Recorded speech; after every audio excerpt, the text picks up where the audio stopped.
नमस्कार मित्रों, भगवान भोले शंकर कहते हैं कि अगर मनुष्य ये 8 बातें जान जाता है तो भिखारी भी अमीर बन सकता है। यानी जो अपनी ज़िंदगी में भिखारी के रूप में है वो भी अगर इस बातों को फॉलो करता है तो वो अपनी ज़िंदगी में राजा जैसा हो सकता है और राजा की ज़िंदगी जैसा ऐश कर सकता है। आखिर वो कौन सी 8 बातें हैं, आज की कहानी में हम लोग जानने वाले हैं। इसलिए कहानी को पूरा शुरू से लेकर अंत तक जरूर देखें और कहानी में अच्छे अच्छे कमेंट किया करें।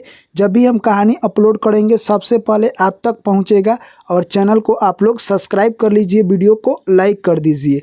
एक बार की बात है, जब यानी माता पार्वती भोले शंकर भगवान के पास जाती है तो कहती है कि हे स्वामी, जब मैं यानी अपने घर से आ रही थी तभी मैंने देखा मृतलोक में कुछ ऐसे प्राणी थे जो कि काफ़ी गरीब थे और कुछ ऐसे लोग थे जो कि काफ़ी अमीर थे।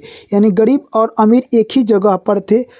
कहीं कहीं पर मैं देख रही थी कि लोग पार्टी मना रहे थे और कहीं कहीं पर लोग दाने दाने के लिए तरस रहे थे। आखिर धरती पर ऐसा क्यों होता है? तभी भोले शंकर भगवान कहते हैं कि हे माता पार्वती, धरती पर आखिर ऐसा क्यों होता है तुम्हें पता नहीं है? इसका उत्तर बहुत ही आसान है। मैं एक छोटा सा कहानी सुनाता हूँ, तुम इस कहानी को अगर पूरा सुन लेती हो तो तुम्हारे लिए कल्याण होगा। और जो भी मनुष्य इस कहानी को पूरा सुनता है तो मानव जाति के लिए कल्याण होगा। इसलिए जो भी भक्तगण इस कहानी को सुन रहे हैं, कहानी को पूरा सुनना। उसके बाद भोले शंकर भगवान कहते हैं कि एक छोटा सा गांव था। उस गांव में यानी कहे तो एक किसान रहा करता था। किसान के एक लड़के और एक लड़की थी। दोनों लड़का लड़की में काफ़ी प्रेम था। किसान दोनों को काफ़ी अच्छी तरह से पाल पोस कर बड़ा करता है और दोनों को अच्छी शिक्षा देता है। और किसान कहे तो अपनी लड़की की शादी एक सेठ के घर कर देता है और अपने लड़के का शादी एक सिंपल लड़की से करने ही वाला था। तब तक भगवान को कुछ और मंजूर था। यानी और कहे तो किसान की तबीयत काफ़ी तेज़ खराब हो जाती है और उसका लड़का जो भी पैसा रखा हुआ था उससे अपने पिता की इलाज करवाता है। इलाज करवाने के बाद उसके पिता के तबीयत में कोई ठीक नहीं होता है, यानी कहे तो कोई असर नहीं पड़ता है। तब किसान सोचता है कि अगर जब मनुष्य की सारी चतुराई काम ना करे तब भगवान पर छोड़ देना चाहिए और भगवान भरोसा इंसान को चलना चाहिए। तभी किसान अपने लड़के को एक दिन बुलाता है और कहता है कि तुम मेरे इलाज का खर्चा उठाना अब बंद करो। अब मैं जीऊँगा या मरूँगा तुम भगवान भरोसे छोड़ दो और तुम अपना शादी कर कर जीवन याचिका जियो और तुम अपने खुशी खुशी ज़िंदगी में मगन रहो। मेरे बारे में छोड़ दो, क्योंकि मैं आज नहीं तो कल इस ज़िंदगी को छोड़कर जाने वाला हूँ, क्योंकि मेरी ज़िंदगी अब पूरा हो चुकी है। किसान का लड़का को लगा कि पिताजी सही कह रहे हैं। किसान के लड़का एक आम लड़की से शादी कर लेता है और अपना जीवन धीरे धीरे बिता रहा था। तभी किसान की एक दिन मौत हो जाती है और इस दुनिया को छोड़कर किसान चल बसता है। दोस्तों, यानी कहे तो वो किसान का जो लड़का था अपने पिता का अंतिम संस्कार बहुत धूमधाम से करता है और जो भी यानी कहे तो धन दौलत था उस सारा खर्चा कर देता है। अब किसान के लड़के के पास कुछ भी पैसा नहीं था जिससे कि वो अपना जीवन याचिका चला सके। ऐसे ही धीरे धीरे समय निकलता गया। जैसे ही यानी कहे तो किसान की बेटी को पता चलता है कि उसका भाई यानी कहे तो काफ़ी गरीब हो चुका है, तब उसके भाई के लिए मनों में यानी घृणा उत्पन्न होने लगती है और सोचती है कि मेरा भाई कितना गरीब हो चुका है। ऐसे ही दिन निकलते गए और किसान की लड़की थी, उसका एक लड़का हुआ था जो कि काफ़ी बड़ा हो जाता है, उसकी शादी करने वाली थी। तभी किसान के लड़के को कान में किसी ने बता दिया कि तुम्हारे भगिना का शादी होने वाला है, क्या तुम नहीं जाओगे? यह बात आकर यानी किसान का लड़का अपने पत्नी से कहता है। उसकी पत्नी कहती है कि हमारे ननद जी हमारे लिए कार्ड नहीं भेजी है तो हम लोग नहीं जाएंगे। तभी उसका भाई कहता है कि वो हमारी बहन है, उसके यहाँ बहुत सारे नौकर चक्कर लगे रहते हैं, वो हमसे काफ़ी अमीर है, इसलिए उसे याद नहीं आया होगा, इसीलिए कार्ड नहीं भेजी है।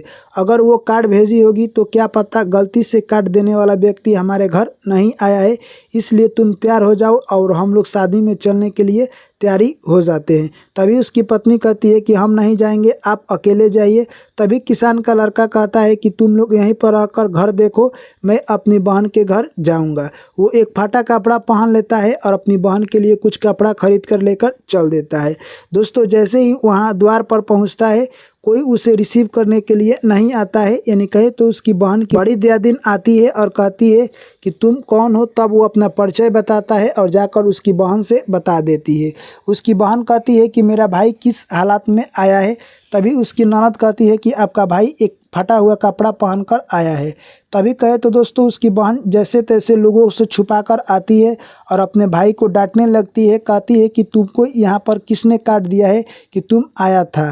तभी उसका भाई कहता है कि मैंने सोचा कि अपने भगने की शादी है इसलिए मैं आ गया, मेरी पत्नी मना कर रही थी। तभी उसकी बहन कहती है ठीक है, जब तुम आ ही गए हो तो चलो अंदर वाले कमरे में तुम जाकर बैठ जाना, उसी में मैं तुम्हारा खाना लेकर आऊँगी और तुम उसी में वेट करते रहना। दोस्तों यानी किसान का लड़का जाकर उस रूम में बैठ जाता है और अपनी बहन का इंतज़ार करने लगता है। देखते देखते सुबह हो जाती है, उसके बाद भी उसकी बहन नहीं आती है। वो काफ़ी ज़ोर से चिल्लाता है पर दरवाज़ा कोई खोलने वाला नहीं था क्योंकि काफ़ी वहाँ पर हल्ले गुल्ले हो रहे थे। ऐसे में सुबह हो जाता है, तब वो फिर दरवाज़ा पीट रहा था। तभी उसकी जो ननद थी आकर सुनती है और कहती है कि आपको इसमें किसने बंद कर दिया है। तभी वो लड़का सोचता है कि अपनी बहन के बारे में बताता हूँ तो मेरी बहन का इज्जत प्रतिष्ठा चला जाएगा। तभी वो लड़का कहता है कि मैं खाकर इसी में सोया हुआ था, तभी किसी ने बाहर से गेट बंद कर दिया। जैसे ही उसकी ननद उस रूम से बाहर जाती है, वो लड़का कहे तो दोस्तों वहाँ से मौका पाते ही यानी किसान का लड़का घर के लिए रवाना हो जाता है।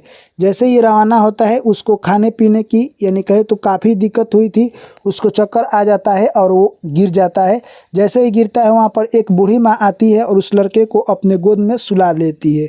कुछ देर के बाद वो लड़का जगता है, तब बूढ़ी माँ को देखकर वो बूढ़ी माँ को प्रणाम करता है और बोलता है कि हे माता, आपने मेरी ज़िंदगी बचाई है, इसके लिए मैं आपके सातों जन्म तक ऋणी रहूँगा। दोस्तों ऐसे में बूढ़ी माँ कहती है कि तुम कहाँ से आ रहे हो। तभी वो लड़का अपना पूरा कहानी और किस्सा सुना देता है। तभी बूढ़ी माँ कहती है कि तुम्हारी बहन ने तुम्हारे बाल बच्चे के लिए कुछ नहीं दिया। तभी वो लड़का कहता है कि नहीं, मेरी बहन ने मुझे कुछ नहीं दिया। तभी बूढ़ी माँ कहती है कि हमें लग रहा है कि तुम भी काफ़ी भूखे हो, जाओ मेरे आगे बगीचे है उसी में से तुम कुछ फल खा लेना और अपने बच्चे के लिए भी तोड़कर लेकर चले जाना। दोस्तों वो किसान के लड़का जाता है, कुछ फल तोड़कर खा लेता है। जैसे ही खाता है उसका पेट भर जाता है और उस बूढ़ी माँ को धन्यवाद देने लगता है और कुछ फल अपने बच्चे के लिए तोड़कर आता है और बूढ़ी माँ का आशीर्वाद लेकर यानी घर चलने ही वाला था। तभी बूढ़ी माँ कहती है कि मैं तुम्हें 8 ज्ञान की बातें बता रही हूँ, इसे सुन लेना, तुम जिंदगी में बहुत आगे तक जाओगे। और बूढ़ी माँ ने उसे 8 बातें बता दी। वो लड़का चल देता है अपने घर की ओर। जैसे ही अपने घर पर पहुंचता है उसकी पत्नी काफ़ी खुश होती है और कहती है कि हमारे ननद जी ने हमारे बच्चे के लिए क्या दिया है। तभी वो लड़का कहता है कि देखो इस झोड़ा में तुम्हारे ननद ने क्या दिया है।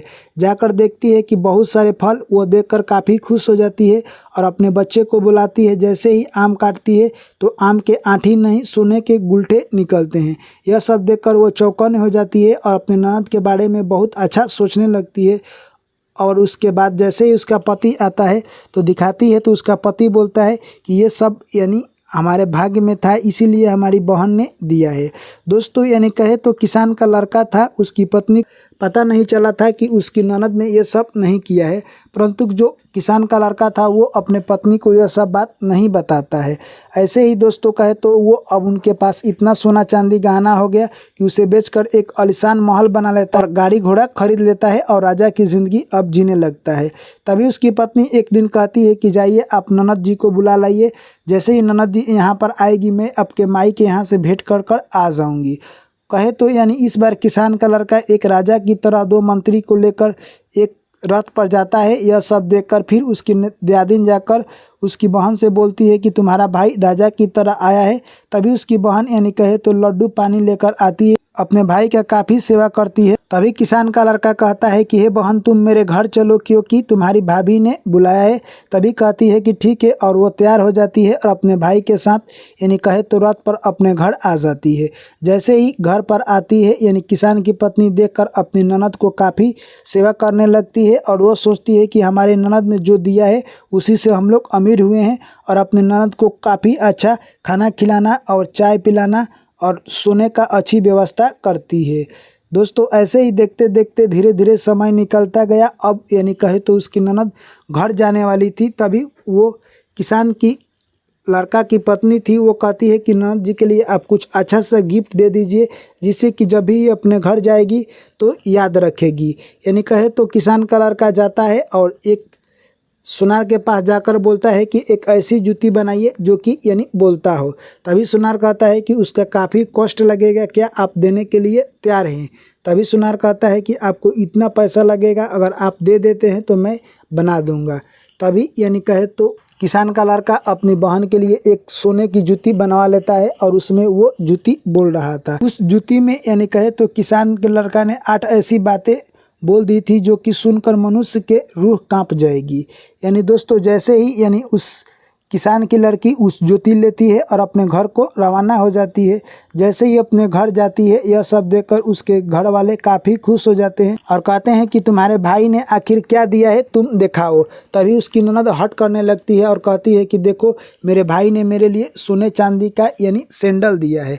यह सब देखकर यानी सभी लोग दंगे रह जाते हैं और कहते हैं कि तुम लोग पहन कर दिखाओ ये कैसा लग रहा है।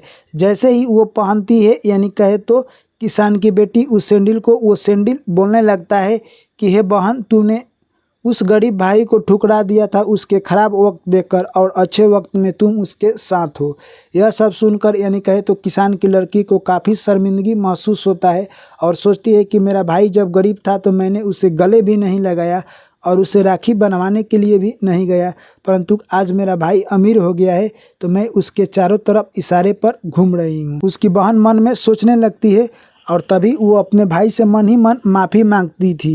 तभी उसकी ननद कहती है कि जो इंसान यानी गलती शुरू में ही गलती कर देता है उसे सिर्फ पछतावा के सिवा कुछ नहीं मिलता है। यानी जिस तरह से किसान की लड़की अपने भाई से नफरत करती थी उसे पता नहीं था कि वक्त हमेशा बदलता है।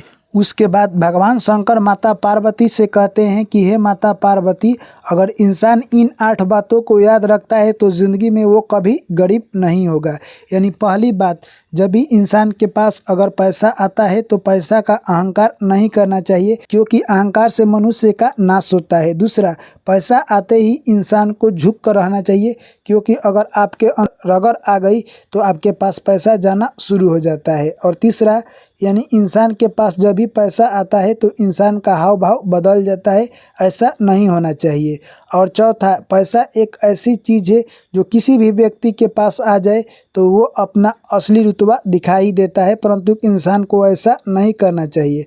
और पांचवा, पैसे में इंसान पैसे की ताकत को सिर्फ पहचानता है और अहंकार के मारे कहे तो अपनी बल को वो काबू में नहीं कर पाता है। इसलिए जब भी आपके पास पैसा आता है तो किसी की मदद कीजिए। जब आप अमीर बने हैं तो ये आप विश्वास कर रखिए कि आप अमीर बनने के लिए कितने दिनों तक मेहनत किए, उसके बाद आज अमीर बने हैं। और आप 1 घंटे में घमंड कर उन सारी मेहनत पर पानी फिरना चाहते हैं। इसलिए इंसान को कभी भी घमंड नहीं करना चाहिए। और छठी बात, जब भी इंसान के पास यानी कहे तो खाने से ज़्यादा पैसा होता है उसे कहे तो वो गलत काम में इन्वेस्ट कर देता है।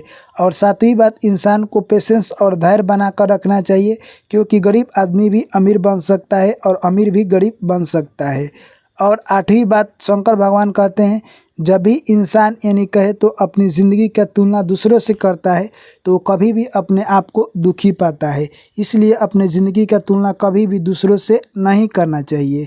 यह सब बात सुनकर माता पार्वती कहती है कि आपकी कहानी बहुत अच्छी लगी है और ऐसे ही आप कहानी सुनाते रहिए। तभी भोले शंकर भगवान कहते हैं कि जो मनुष्य इन 8 बातों का पालन करता है उसके ज़िंदगी में सुख समृद्धि बना रहता है। तो दोस्तों, मैं आशा करता हूं कि ये कहानी आप लोगों को अच्छी लगी होगी, तो वीडियो को कर दीजिए लाइक। जो भी मेरे प्यारे साथी भाई एवं बहन और दर्शकगण चैनल पर पहली बार आए हैं, चैनल को कर लीजिए सब्सक्राइब। पुनः आप लोगों से मुलाकात होगी नई कहानी में, तब तक आप लोग मुझे दीजिए इजाज़त।